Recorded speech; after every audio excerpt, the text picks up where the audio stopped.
Frozen shoulder అంటే ఏంటి?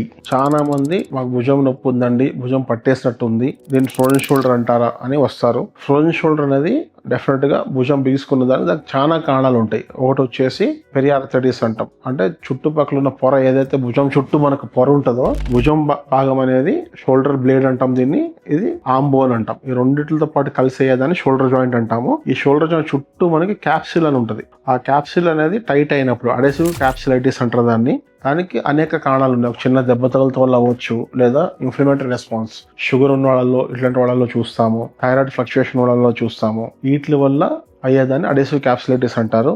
That is one of the part of the frozen shoulder. రెండోది వచ్చేసి బర్సైటిస్ అంటారు. ఈ బోన్ కి పై బోన్ కి మధ్యలో ఫ్యాట్ లాగా ఫార్మ్ అయి ఉంటది. ఆ ఫ్యాట్ ఫార్మ్ అయింది ఏమైతే ఉంటుందో దాన్ని బర్సా అని అంటారు. ఆ బర్సా ఉండటం వల్ల మనకి ఈ మూవ్మెంట్ అనేది రిస్ట్రిక్ట్ చేస్తూ ఉంటుంది. దాని వల్ల కూడా బిగిసిపోయినట్టు అవుతుంది. అది ఏమైనా కారణం ఉందా అని చూసుకోవాలి. మూడోది, మనకి భుజాన్ని పైకి లేపుతానికి కండ ఏమైతే ఉంటుందో దాన్ని రొటేటర్ కఫ్ అని అంటాం. అది మెత్తబడిపోయినా, పిగిలినట్టయినా, లేకపోతే చిరిగినా దానిలో కూడా చేయలేపుతానికి రాదు.